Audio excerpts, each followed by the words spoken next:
Hi, everybody, and welcome to another rowing chat. I'm Rebecca Carrow, and today I'm joined by James Coote from New Zealand Rowing for this week's episode. But first, a message from our sponsors. Faster Masters Rowing has published 2 new standalone training programs. They're designed to take you into a competition. There's one for long distance head races and one program for 1,000 metre side-by-side racing. Each lasts 12 weeks and is designed to fit around the busy lives of Masters athletes. They comprise 3 core sessions a week, which everyone should do. And then there are up to 3 additional sessions, which you can do in your own time and you can, as if your schedule allows. Detailed explanations are included for all the session intensities and the work pieces, so you know what each is going to help you improve. Weekday training is designed to be completed within an hour on the water. You can buy your program at the link on the screen, which is rowing.chat/sponsor, and it's 12-week training program. Our second sponsor is Preagle Rowing Camps. Are you a Masters rower who needs a coaching boost?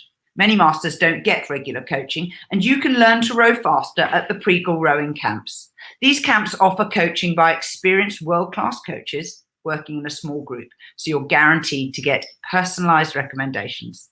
You get video analysis and learning how to work with rowing data.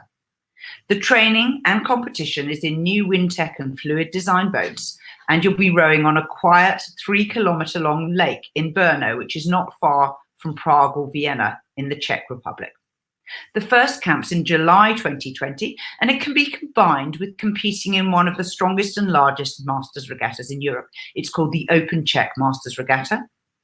The second camp is an ideal preparation for the World Rowing Masters Regatta in Ottenheim, Austria in September.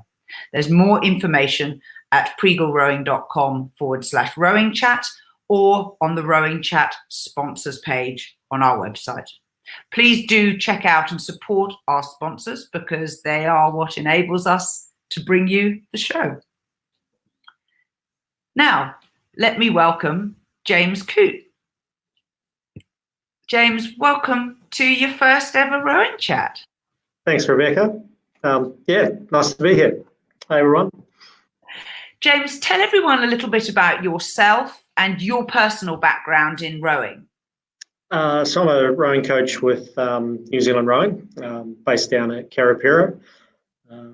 I started rowing as a schoolboy for Takapuna Grammar School. I was about 15 or 16 at the time, and then moved on into coaching not too long after that. Recently the family had moved down from Auckland to Cambridge to be based down here for the full year. And from 2008 till now, I've taken away various New Zealand teams from 21s, juniors, 23s, and the elite team. Fantastic. So moving from the yellow row suits of your high school, did you win anything as a schoolboy rower? I lost a lot of things as a schoolboy rower. I did win. My proudest moment would be winning a bronze medal in the Māori Cup in the under 17 eights. I missed out on a gold medal at the North Islands when I was rowing at school. There's a lot of talk, I guess, around lightweight rowing and the efficacy of that for school kids. I was someone who tried to be a lightweight rower at school, probably only had the ERG score to be a lightweight rower at school. Ended up after one race at North Islands, I think we were leading at the 1,000 metre mark. I think by 1,500 metre mark, we were probably in third, and by the finish line, we limped across the line. I ended up in the local hospital, dehydrated, all of that. Came back to find out the under 17 8 I was meant to be in had one gold with the reserve in it. And but a few weeks later at the Māori Cup, we kind of set things right and ended up with a bronze medal. But that was probably the highlight of my school rowing career. The final year and a 4 was nothing to write home about. So. I think that disappointments like that are great life lessons and absolutely hideous at the time. There could have been nothing worse for you, looking in the face of the man who took your place. Who was it? Absolutely. I remember Matthew Coote was the guy. I know who it was. It was. Yeah, I remember the moment coming back to the boat park, and I think there was a couple of the girls wearing gold medals around their neck. It was a co-ed school, and turning up and going, "Oh, it's amazing, you won gold, well done." And then they would kind of go, "Well, actually, it may be the medal from some of the guys in your crew." Oh, you mean they snogged the guys and the guys let them wear their medals? Pretty much. I think, yeah, from memory, I think that's what it was. There was probably a few girlfriends that got given medals on the day. But yeah, that was it. But I think with most things, as you get further away in time, the pain of it and the work goes away, and you just remember the people you were rowing with and the times you had and all of that kind of stuff, especially in school rowing. We trained pretty hard. We had very, very good coaches, Paul Burdett and Dudley Story that year. Late great Dudley Story came along and was coaching us. Yes, and it was a fantastic season, that 17 season, and even the 18 season the next year. But it was probably it was the school rowing or the school season that I got bitten by the rowing bug, if you like. Good. Not being terribly good at it, overconfident and underskilled, but yeah, I was hooked after that.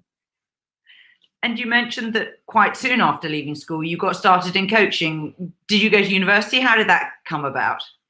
So I probably figured out pretty early on that I could make rowing boats go faster by not being in them than being in them myself, and that if I sat in the coach boat alongside, that tended to help things. So I wasn't a terribly good school rower, but loved it. And my high school or grammar school, Takapuna, had a bit of a tradition of people coming back to row, or back to coach, after they'd done their years at school. So my last year of high school, I started coaching the under 15 boys, or the novice boys, there, and straight into that for a year. Did pretty well, as probably most. I want to say most, but as what we did back then was novices come in, they're fresh and new. If you train them really hard, then they'll probably get good results. Whether or not they stick around, whether or not you teach them anything of value or how to actually move a boat is a whole another issue. But they come in and you thrash them and off they go. And they did very well, and then stuck around for another year. At that time, I was doing a tech course. Travel and tourism and hotel management, and that was going to be me. I was going to go and do that, or become a chef, or do something in hospitality, travel, cooking, in that way. Started coaching a couple of years, good success. Then wanted to go and see the world. Thought maybe rowing's a way to do it. So went off to the States to have a look around for a few months there, just traveling through and seeing different schools or different universities and seeing what the rowing scene was like there, and then on and got a job at Windsor Boys in the UK. And I never knew that. Windsor. Lived in Windsor for a year. Very, very good program there. Chris Morrell was outstanding, amazing. There's probably people in the UK that are listening that may know or have a connection to the school. And I was there and building rowing boats at Eden College across the river, or attempting to help the guys that were building rowing boats across the river is probably a better way of putting it. With Eric Sims. Yeah, with Eric, and was there for about a year, and then got a call to come back to Takapuna. Been a few coaches that had kind of gone through that time. Called to come back to head up their program, and came back, and I think I was heading up there for about 5 years or so.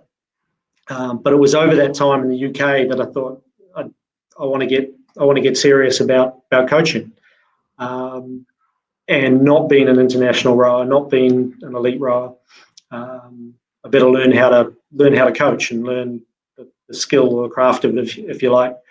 So I came back and did university here in New Zealand at Massey, and did a bachelor's degree in sport coaching and sport management, and then on to a master's degree in human resource management, things like selection and profiling, or a whole lot of stuff to do with developing people, if you like, in a corporate management type sense, but plenty of crossover into sport as well. So that was kind of how it started and then took off. Remember days in Windsor getting up around 5 o'clock in the morning, walking to the boat shed, there for a few hours on the river. Boys would go off to school maybe around 8:30, and I'd walk over to the boat shed, over to Eaton to build boats, there till about 2:30, come back 3 o'clock on the water again, another training, and then I was working at a bar or something from 5, 6 o'clock at night till about 2 o'clock in the morning, and then getting up and doing it all again for 4 or 5 days a week. And but it was awesome. It was a fantastic time, and going to Henley with the boys, going to nat schools and different regattas around the place. It was the time that I saw how big rowing was. Being in New Zealand, it's the Mardi Cup. That was still pretty huge back then and getting bigger. But just seeing the amount of clubs and seeing the amount of people that were involved in it around the world, it was a very fun time, and learned an awful lot about rowing, and building a program and how to train and what things were kind of valued and stuff in there. It was fantastic. One of the things that, of course, you'll have experienced, but many people haven't, is the amount of river racing that happens in the UK. So an awful lot of people don't go to straight lane buoyed courses. They go and row down bendy streams. Yep. I think we went to, remember, Egham International regatta. Have a bend right on the finish line. Yep. There's a lock at one end. I think there's every so often you're stopping for different boats coming through or something, and then just at the last minute, it's a bit like a 9-hole golf course. There's like a dog leg right at the end of it as you come through, and things like the Eaton bumps that were there, and just the history behind them. We'll be talking about it while building the boats and stuff, as to what had happened and to what masters boys had gone down the rankings that had taken 50 years to get up the rankings or something like that. Going out and seeing Cambridge University train and over that time, and just Henley, and it was great. There were other ones. I think there was probably only 1 or 2 regattas that we actually went to that year that were on a laned course. All the rest of them were small ones going for tankets or pots. Pots and all of that. It was phenomenal. Actually, this is a glass one, but it says Bedford Rowing Club, Bedford Head. There you go. Nice. Yep. It's not nice drinking out of the pewter tankards. They taste metallic. Even if you've won and it's got beer in it, it still doesn't taste bitter, even though it's success. Nice. Someone needs to sort that out. Now, when you got back here and obviously had started to find your vocation, you told me that you were lucky enough to be accepted into an acceleration program run in New Zealand for coaches across different sports. Can you tell us a little bit about that? Yeah, so it was run by, or still is run by, High Performance Sport New Zealand, and I was I was still at Takapuna Grammar when it came out, and it was for coaches that within 4 years or so could be Olympic coaches, and I ended up probably being a little bit well ahead of my time and far too confident in it, and just applied and thought, I'll apply for it, and got politely politely rejected from it, and then it came out, and it was Steve Hansen and the cricket coaches and all of this kind of stuff. And I was going, well, I was way out of my league, the guys that are getting into this. But it looked like a phenomenal program. 3 years, a couple of residential camps, small group of coaches, maybe 5 or 6 at a time. Some phenomenal speakers and management gurus and all of that kind of coming in, things that a sports coach would encounter every day, but almost not coaching, or not the sport that you're coaching, would come into it.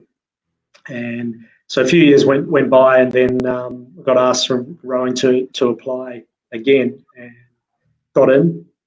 Amazing team of coaches or guys that came in my intake. Ian Wright was one of them. So there was 2 rowing coaches on there, one very senior and myself who was very, very junior. Ian's gone on to coach Switzerland and is now the head coach of Australia. Ross Macheski was a bike NZ coach, a junior coach at the time. He now coaches the New Zealand women's endurance team, track endurance team. He's the head coach there. Scott McLeod, who was coaching at, I think, Waikato at the time, and then went to the Highlanders. He's now the All Blacks, one of the All Blacks assistant coaches. And Gary Horan, who was a swim coach and coached at the Olympics and a lot of our elite swimmers. So those guys are still very good mates through, a couple of them I see all the time around Cambridge, and every so often we'll compare a bit of coaching notes. I can go to them anytime for any kind of questions or support.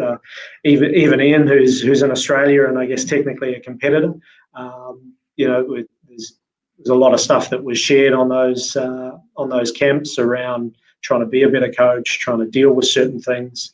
Every camp we had to come prepared with case studies. So it could be something that we were working on or a challenge that we've had, whether it was to do with coaching, as in I have this athlete and we're trying to progress them in this way, and what do you think? Or it could be we have these issues going on in the organisation, or there are these pressures on me from outside, or what do you guys do? How do we do it? So there was a lot of that was completely relevant to sport, but took you outside your comfort zone. To give one example of it, we went to a place called Talking Horses, and was that a pub? No, it's a. There were a few pubs that Coach Accelerator coaches have been on to talk coaching. I guess the best way to describe the whole program would be, if you go to a rowing conference or any kind of sport conference, a lot of the stuff they'll say is that the learning happens in the bar afterwards, or over dinner afterwards, or just the general chats around.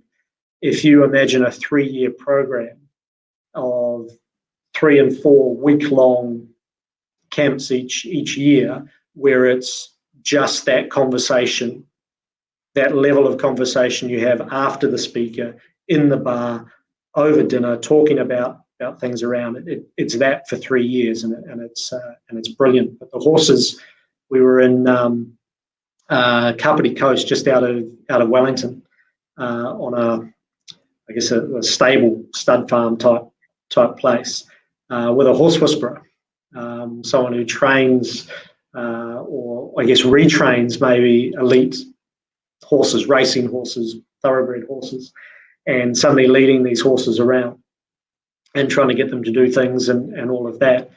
Really in a case of how much your body language conveys energy, conveys things to people. You can't communicate with them. You can't just tell them to do something.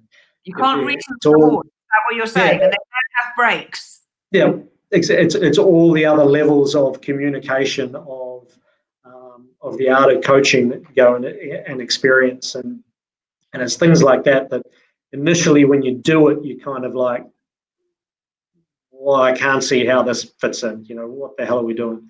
And there was a lot of things like that were probably fairly far outside the norm.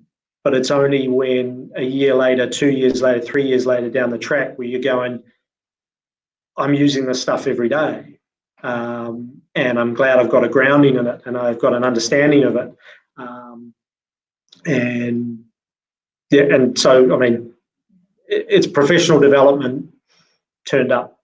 To 11 on the volume. Just absolutely. It's huge. I mean, it accelerates learning, if you like, but it's been one of the key programs that I think has helped me get to where I am at the moment.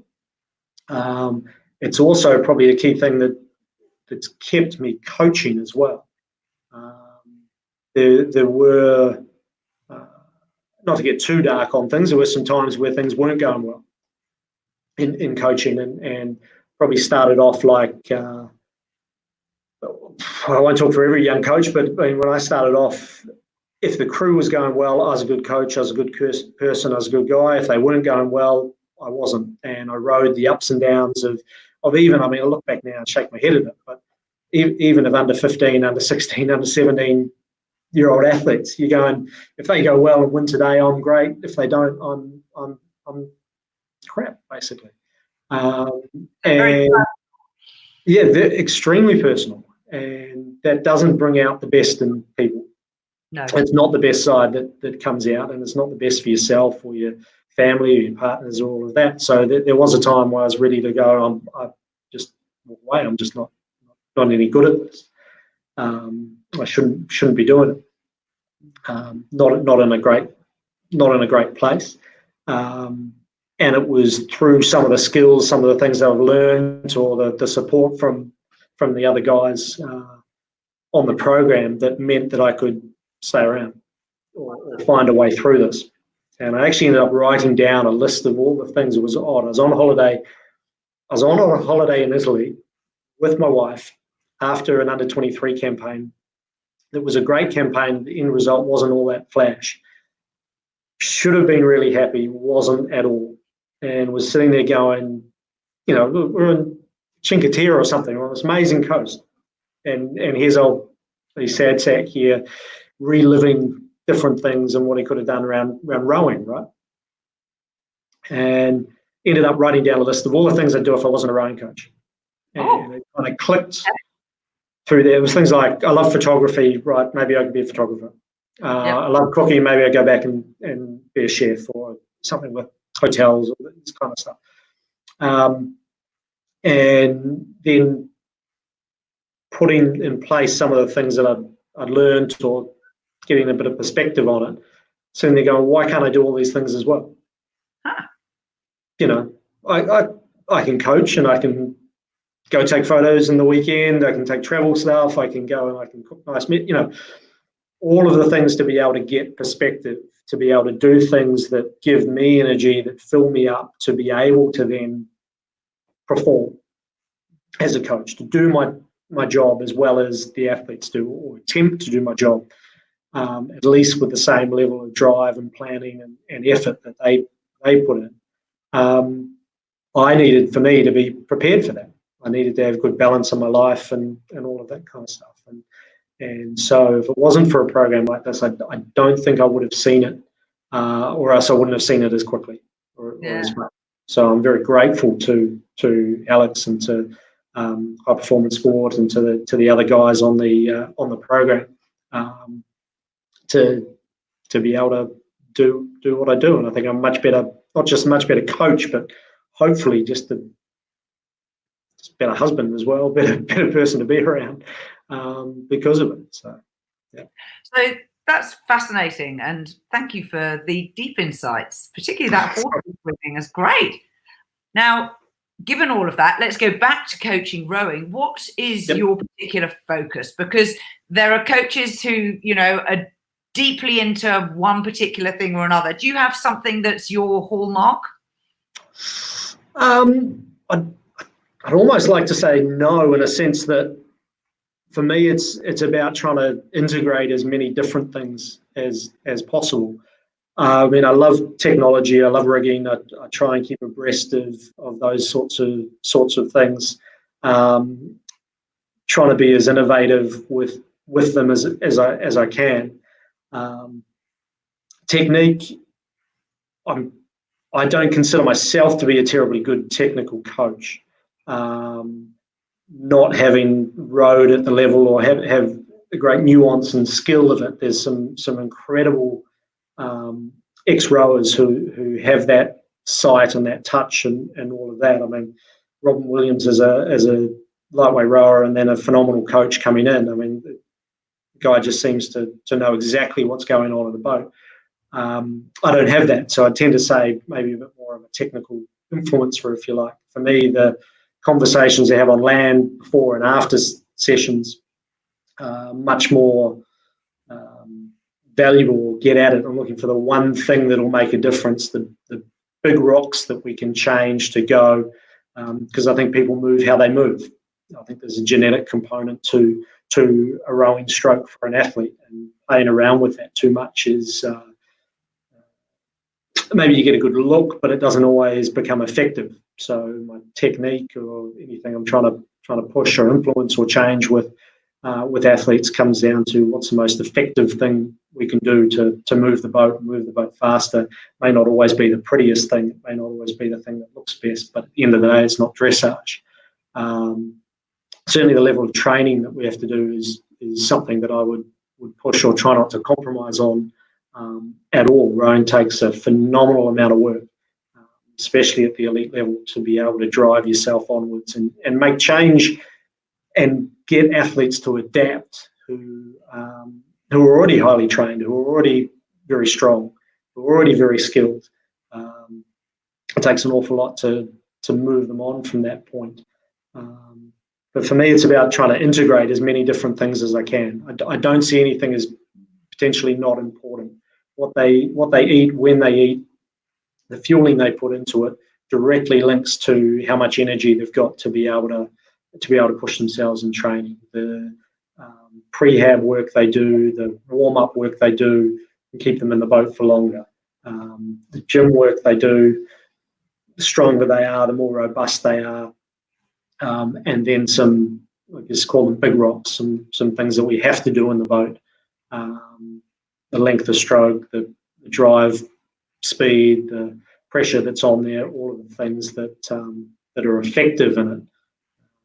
So, yeah, maybe a long answer to a short question, but no, there's not any one thing I think I focus on.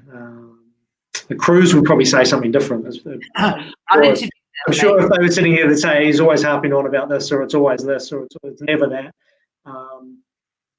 I think a lot, say everything's important, but I think probably more the training that we do, integrating all the training that we do, and the mental side of things as well.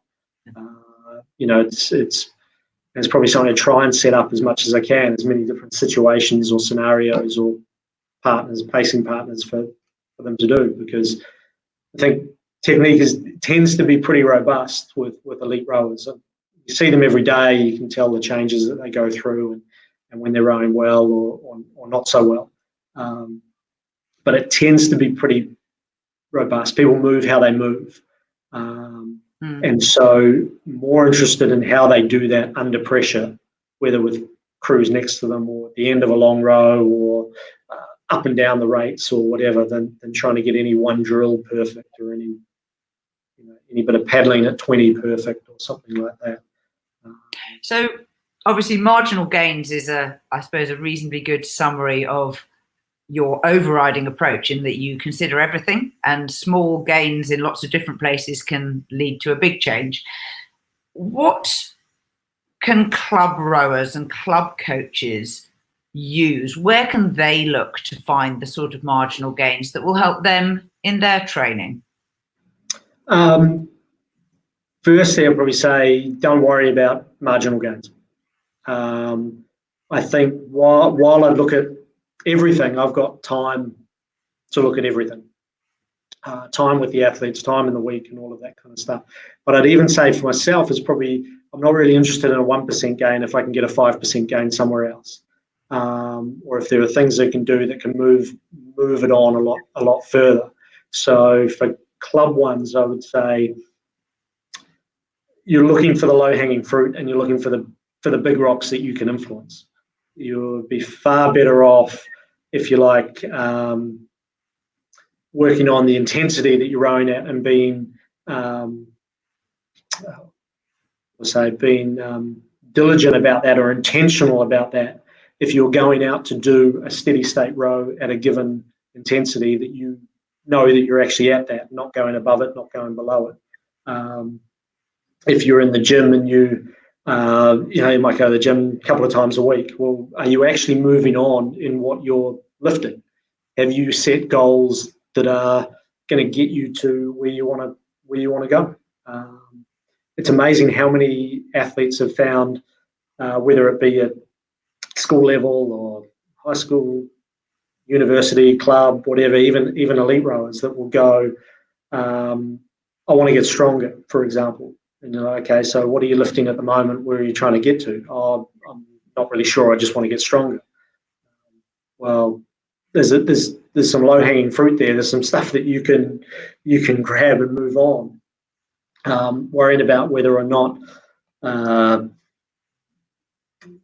tying your hair up to be a little bit more aerodynamic, or worrying about what kind of gel you're taking in the boat and that stuff. That's not really going to do it for you. Better worry about getting your blade in the water at the catch and getting it in properly and getting it on connected and bending the damn thing each stroke than worrying about what type of boat you're in. And I think that's probably the message that gets lost coming down from elite rowers to junior or elite coaches down to schools and clubs and that kind of stuff, is that all we've got is time. All we've got is time to look at different things, and those things can stuff you up as well. You can be trying to look for all these little marginal gains and forget the big things that got you there in the first place, and forget to do the training that you need to do at the intensity that you need to do and move it on, the kilometres that you need to row, the weights you need to lift, just the decent food you need to be eating, if you like, rather than, kind of what gels and that kind of stuff. So, to be a bit heretical maybe on things, so marginal gains are great. That's what it might look like looking up, but don't forget the big rocks that you've got to get done. Spend more time on the fundamentals of rowing, or the things that make a difference, make an impact. I think going back to basics and looking at that, you do an awful lot more for yourself.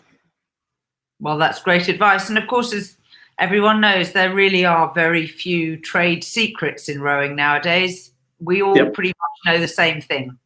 Absolutely. And it's probably, I'd say it's the one thing I love probably most about the sport, is that at the end, and I hope it always stays this way, at the end of the day, the more training you do, the faster you go. The more you put in, the faster you go. It's not about who has what. At the moment, what is it with Nike shoes for marathon runs?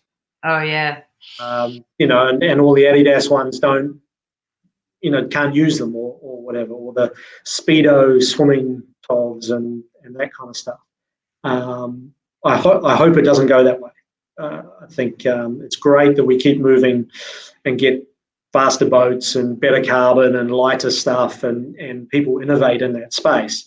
But it should be available to everyone. And I like that it is available to everyone, because you can work out how to make the best of it depending on the crew you've got. Usually at the end of the day, it comes down to, did we line up and have we done more work than everyone else? Or at least think we have. So. That's right. Now, of course, over your career, you've coached men, you've coached women. What do you think are the differences in your approach as a coach when you're working with crews of different sexes? I would hope there's no difference in my approach, because I don't believe, and my experience would tell me, there's no difference between, well, put it this way, there's more difference within a group than there is across a group. So if I'm standing there in front of a quad of men or a quad of women, and 1 year at under 23s, that's what I was coaching. 23 men's quad and 23 women's quad. There were more differences within those groups than there were between the groups. there was the spectrum of their behaviours, of how competitive they were, how sensitive they were, how they liked to be coached, how needed to communicate with them or not, or whatever, than there were men or women. So for me, in a sense, it doesn't matter. I think be a bit platitudinal to say that, but it's far more about the individual person and a connection with them and a relationship with them that means I can try and get the best out of them, if you like. How do you work these things out then? So do you actually say, hey, Rebecca, do you like it when I tell you every single stroke when you're not getting it right? Or do you prefer us to talk after the outing or do it through video? How do you find out what individual preferences are? Absolutely. Well, we talk to them first of all, exactly the way you described there. I mean, there's you can learn an awful lot from just asking someone how they would like their feedback or how they would like certain things. Now, with the athletes that I work with at the moment, it's not something I need to ask every day. The ones I've got at the moment, I started coaching them under 23s and stuff and coming through, but pretty much each week we have a meeting and I'll ask them whether there's any advice they've got for me for the week. And there'll be things that they come up with that they would like maybe a little bit differently or a different way or whatever. And they're pretty honest and upfront with what they need or what they don't need. And it's pretty open and clear relationship. But it is a relationship. It is a partnership in terms of working and coaching. So understanding the people you are trying to work for is huge, rather than saying, I'm the coach, this is what we're doing, out we go. There's enough of that anyway in a coach-athlete relationship. They trust what the program says or what it needs to be, but it doesn't mean it's not a two-way street. I'm trying to get the best out of them. They will know what pushes their buttons or what doesn't. It's a good place to start. It won't be the only thing you'd take. Just because someone likes something doesn't mean it's going to be the best way for them to achieve their goals. But the more time you're with them and more you're prepared to listen and to ask them and to be vulnerable and to be straight, the better the quality of things. That's really interesting. So one of the things that when you were working with those two quads, the men and the women, how did you go about seating the crew? Because I'm guessing you got told these are the four people. There are obviously 4 seats, 4 people. Yep. What's your methodology when you go about looking for who's going to be the best person in the right seat? We're probably quite lucky here in a sense that most of the time when the crews are selected, we've got independent selectors or the head coach will be a selector and an independent person that come in. So by the time we get given a crew, they're pretty much set in their lineup. Doesn't mean we can't change it. Doesn't mean we don't change it. But most of the time, the heavy lifting's done.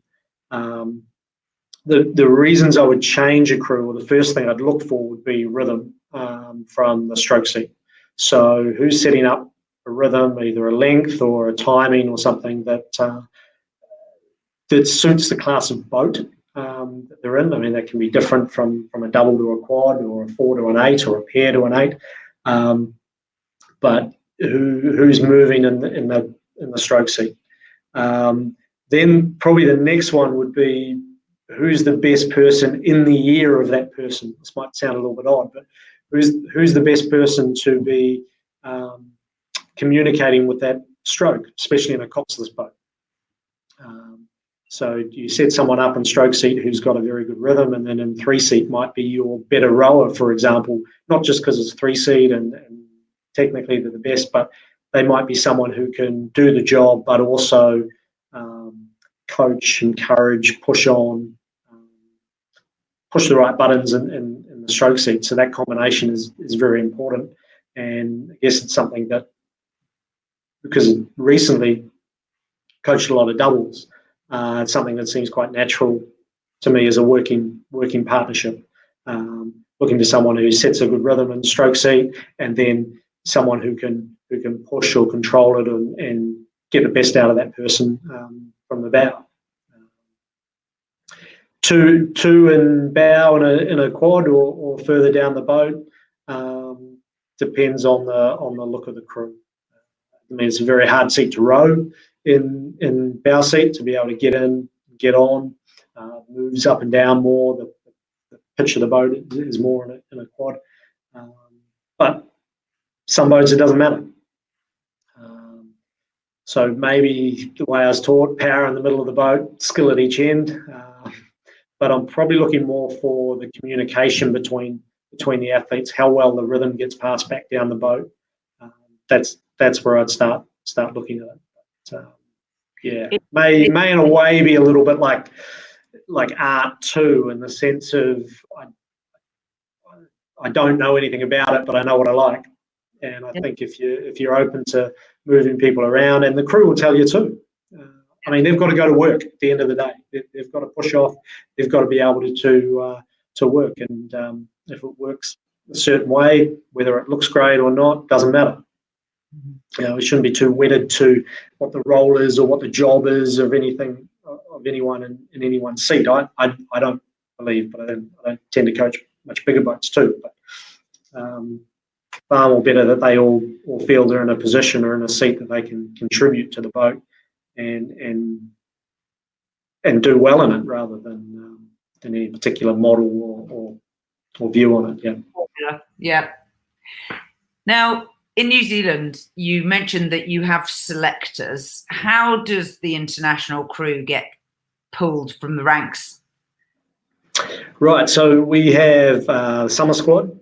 So for elite crews, we've got the summer squad, and that runs from generally a few weeks after the world champs, right the way through to generally considered our national champs. So over our summer here, and that's a wider squad of the internationals from previous year and maybe some 23s or some elite athletes that have moved up into that, and we generally coach those in squads or in groups, and there's a number of regattas over the year and erg testing and 5Ks, 2Ks, that kind of stuff. For the women's group, our head coach is one of the selectors, Gary Hay, and Barry Mabbott is the independent selector who comes in.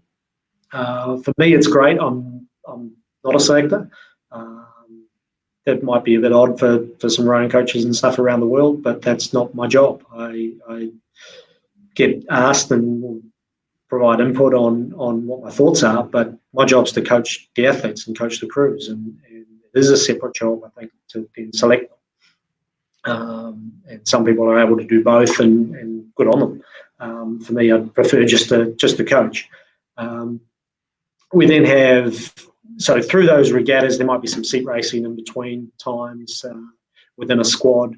More, I guess, for myself or the crews that I coach, to get a bit of a ranking of where people are at, for the athletes to see where they're at through that time. National champs usually, and then a week of trials, erg test, and that's over to the selectors as to who they want to see, what boats they want to put out, how they want to do it, whether it's seat racing or matrix type stuff, whether it's singles, doubles, fours, quads, whether it's head to head. You know, it's over to them. And at the end of the time, the crew list or the squad comes out of it. And of course, yeah, New Zealand has just announced its initial squad for the Tokyo Olympics, and Mai Drysdale's back in the single, and Robbie Manson isn't. What happened there? We announced the squad for the 2 World Cups. That would be for where are we going? Varese and then Lucerne. So at the moment, our crews are through to them. It's a little bit different than the past. In the past, there's been one Olympic trial early on, and that's it. This year, it's going to play out over a longer time, which is great. Some crews are a continuation from last year, like your lightweight women's double and the heavy double as well. Yep, and so they've been internal competition and all of that for it. But there have been some crews that have been, I guess, a bit more pre-selected, if you like, based on last year's results, but they're not selected for the Olympics. And I'd say me as their coach, not selected for the Olympics either for it. That happens after the World Cups.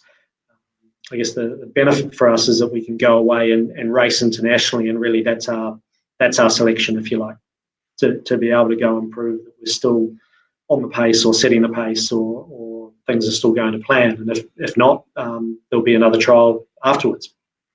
So Mahi's lobbying. Sorry? Mahi's been lobbying for a long time to go back into the single. And was it an accommodation? Did he and Robbie go together to the selectors and say, can we have a switch? I have no idea, to be honest, as to how. I think,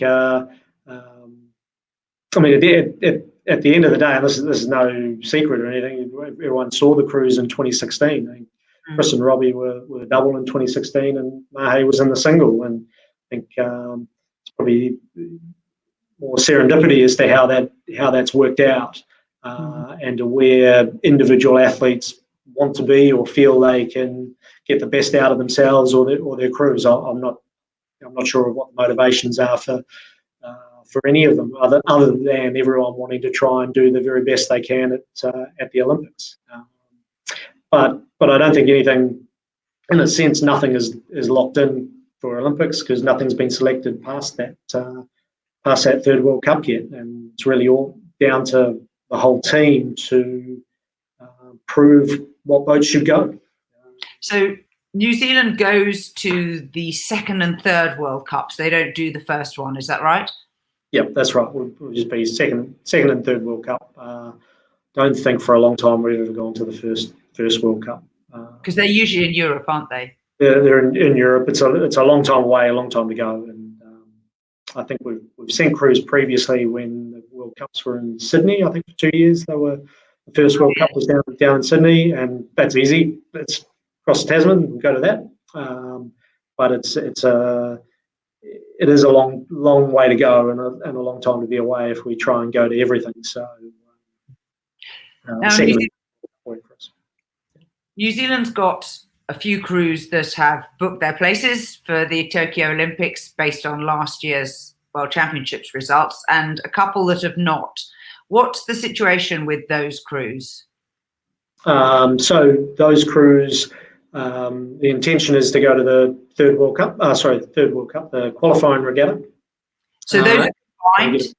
One regatta that has two purposes, or is it two separate? No, technically it's two regattas. I was there in 2016 trying to qualify a women's quad. That was a few days before the third World Cup at the same place. Effectively one long regatta, or one week of racing, but yeah, two different regattas. Can't enter. I don't think anyone who's already qualified can actually enter, so we can't go, oh, we want to race the double there as well, so we'll enter and go. It's just for crews that or federations that haven't qualified positions yet, is my understanding of it anyway. We've got, I think New Zealand's on record as wanting to send an 8 and a quad to it. The men, yep. Those decisions still have to be made as to what the makeup of that crew is, I think, and what it is. But what I can tell you is those guys are training the house down at the moment to make sure they get to go and go there knowing that it's not just a one-off trip to race, but they actually qualify and go. That's the goal of that's the goal of them at the moment, and the same, training the house down to do it. And there aren't any women's crews that are in that situation? No, they're pretty much all the crews from last year. There was a women's 4 that didn't qualify, but the decision pretty early on was made that we wouldn't contest the 4. We'll go with the boats that we've got, because it was a little bit surprised that the quad qualified. It was a good bonus that they got the opportunity to do it and went. So we're in similar position to the number of athletes that we thought we were going to have anyway at the end of it, or wanted to have at the end of it. So yeah, we're set with what we've got with those crews, and yeah, onwards and upwards. In the Olympic qualification, am I right that if you are qualified from last year, it doesn't matter who sits in the seats? It's just a women's double scull is going, and it's up to you to decide who's in it. Whereas if you are in the crew for the qualification regatta this year, it's got to be the same athletes. Yeah, that's right. So if it's last year you qualified the boat is the best way to look at it, and anyone can do that. At the last chance regatta, you qualify the athletes and the boat together. Basically, it's to stop any country deciding to go, right, well, we haven't qualified a women's four, for example, so let's take everyone out of the women's A to whatever and stack the four to qualify the four, and then put in the next level down, if you like. So the people in it are the ones, you have to have a big enough program to try and qualify those boats on their own merits, if you like. You can't try to jiggle the system around, which I think is great. Now, the women's pair are doubling up in the 8 for the early World Cups. No idea. No, they're not. No, don't know. Is the answer to that at the moment? There's a squad, and they're in the pair. Is what's been announced, and they're training a lot in the pair, and we'll kind of see what happens as it goes along. But the 8 is qualified for the Olympics, but they just haven't selected the crew yet. 8's qualified, and no, they haven't selected the final crew. There's a squad list that has come out. I mean, most of the sweepers and stuff, they all train together. Everyone trains together here.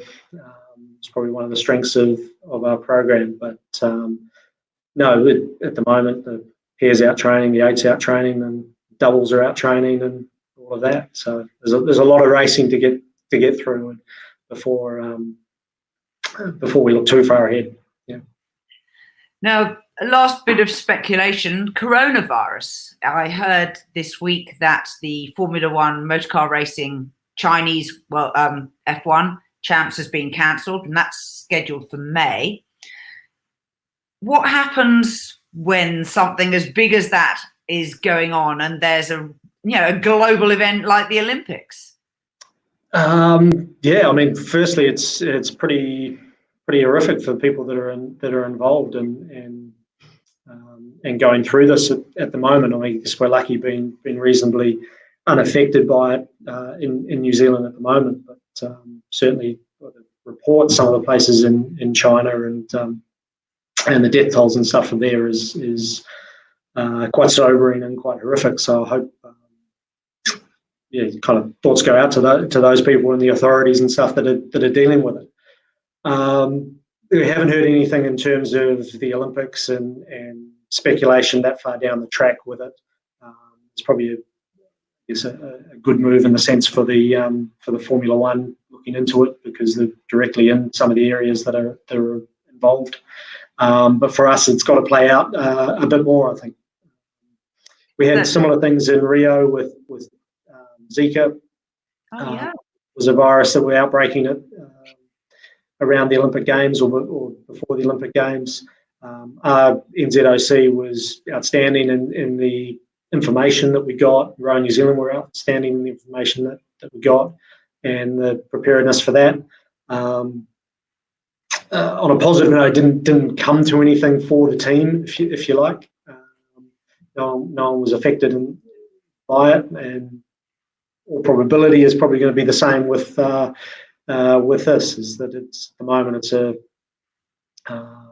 something that we need to be aware of. It's on the radar, but it's nothing that's directly affecting us at the moment with any planning or anything like that. But I'm sure people higher up and on much bigger pay scales than I'm on at the moment will be keeping abreast of the situation, and we will do what we do as coaches and athletes, which is kind of adapt to anything that's going on. It's a big challenge, and of course the world is much travelled nowadays, and as they keep pointing out to us, the basics of washing your hands is a very good defence. Oh yeah, absolutely. And I was recently travelling to Australia, and there were updates all the time on the phone apps coming through about different travel restrictions and seeing people in the airports with masks and those sorts of things. So I think it's something that I guess on the positive side of it, people take seriously. It's not just brushed under the carpet as, oh yeah, there's going on, but she'll be right. People do take notice of it and prepare accordingly. But I mean, for most elite athletes anyway, just making sure that they stay healthy and wash their hands and do even the things that seem like very basic hygiene, they have big impacts on doing that.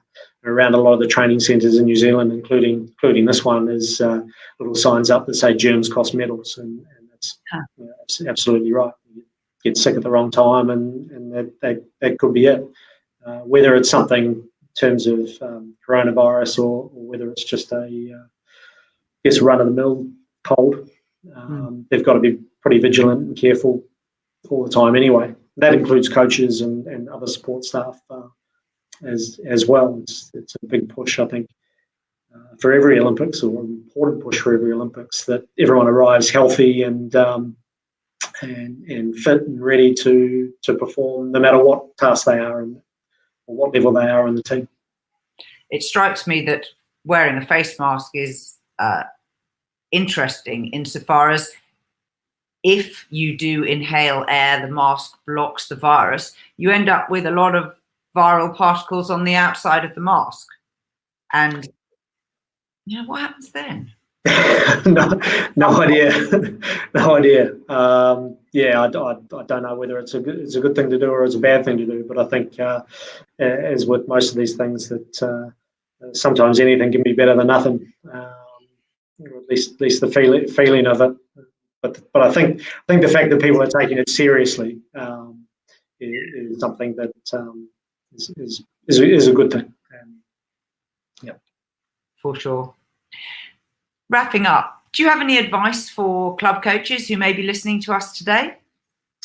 Look, well, I guess it depends on where they want to go with their coaching. I mean, for me, the things that helped me kind of, regardless of what level I was coaching at, was to try and get out and see some very good coaches, try and get alongside some very good coaches, whether it's in rowing or not. But I was very fortunate to have spent time at Cambridge University with Duncan Holland, to be out in boats alongside New Zealand 4 at the time with Chris Nilson. Spent a couple of years driving down to Karapiro every Thursday morning to go out with Dick Tonks and alongside his crews, and just get a sense of what things they look at, what they talk about, what they pick up on, and seeing that most of the time it's not that different from what you're trying to do as a club coach. The athletes are at different levels, but they're still people. They're still trying to get better at the sport. They're still trying to row better or perfect their stroke. But the first bit of advice would be just try and get out with as many different coaches as you can. I think you can learn from everyone. And I don't think it's ever time wasted sitting in the coach boat watching some other training, or that also might be inviting people to come out as well and watch your crews or watch you operate and get some good feedback. The next part would be to have a good mentor, or to have someone that can give you trusted and good feedback on what you're trying to do. Because you don't know at any level whether you've got someone who might go on to become 5-time Olympic champion, or someone that might go on to be under 23s or elites, or go on to be a good coach themselves, or just go on and be a big fan of rowing for the rest of the time. So your interaction with that person, how good you are at coaching and bringing the sport to life for them, can really make a difference. And say this from hard experience of being someone who probably hasn't made it great for people at times early on. You can turn a lot of people off the sport. coaches at all levels have got to take a good hard look at themselves as to what they're doing and why they're in it. And you won't always get it right, but we can make a lot better effort at doing it, and having a good mentor and being able to go out and see some very good coaches, or as I say, it doesn't have to be rowing coaches. It could be fantastic netball coaches or gymnasts or whatever, but being able to see some of those things. The last part in terms of a rowing thing would be maybe never underestimate the power of a well-rigged boat. Make sure that that's set up well for your athletes, and for yourself too, because it can wipe out all sorts of angst, worrying about what they're doing and how and why, or what you're asking them to do. And you can save yourself a lot of headaches on the water by making sure the boat's well set up off the water. Those have been my bits of advice. And then get out and have some time away from rowing, have some perspective. If you expect your athletes to eat well, sleep well, look after themselves, to make sure their well-being's right, you need to be doing it as well. There's probably a lot of people, I know myself now, I'm better at taking my own advice than I was, but just have a listen to what you ask and expect of your athletes, and make sure that you're doing it yourself. What would it be like to be coached by you is a question that we were asked at during the Coach Accelerator program. It's probably a question I don't ask myself enough, but I think it's something that's pretty important, and something to try and live up to, even if you can't every minute of every day. Asking yourself what it's like to be coached by you. Would you want to be coached by you? I think it's probably a pretty valuable exercise, regardless of whether it's under 15 kids or whether it's elite rowers or anything between.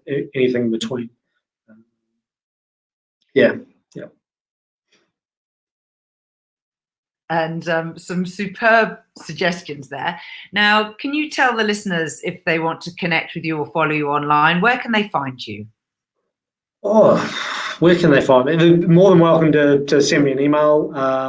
My email address is jamescoote@rowingnz.kiwi. Being someone who has emailed a lot of coaches around the world and bugged them to come out in the boat with them, sometimes I've got a reply, sometimes I haven't, but I think, even when I was at Windsor or something like that, I must have emailed Robin Williams about 4 or 5 times, and finally I think he got me a pass into the media launch to watch them training or something like that, which was great. So anyone can, for what it's worth or for what little help I can be, by all means they can give me an email. Don't really have too much other stuff other than that. I do have an Instagram, but it's got nothing to do with rowing and more to do with my passion around good food and wine, to be honest. There's not a lot of rowing stuff on there, so you're not going to see any clips of the cruise training. But email address is probably the best one if anyone has any questions. Fantastic. James, thank you for your time and your insights. And to our listeners, thank you for coming along for the ride with me, Rebecca Caro. This is Rowing Chat. It's part of the Rowing Chat Network, which is a group of podcasts. We have some new ones who have joined recently. We have the Irish Rowing podcast, and we have a nutrition podcast, which also has just joined us. So do take a broader look around the website, which is www.rowing.chat, and you can get email notifications of our new shows and every episode that publishes. So each week, once a week, we send out a notification which has links to everything that's published since the last time that we were broadcasting. And we'd love to have you on the email. You can, of course, follow us in all the other obvious places, such as Instagram and Facebook. And you can download the audio podcast on SoundCloud, Google Play, Spotify, iTunes, all the usual places. Please tell your friends about Rowing Chat and leave us a review. It really makes a big difference to how our network displays when people are searching for rowing podcasts. And we always welcome suggestions for new shows. Maybe you'd like to host one yourself. There's no obligation to do it forever. Even if you wanted to do 1 or 2 shows about a particular area that you're interested in, we'd love to have you. Till next time, goodbye.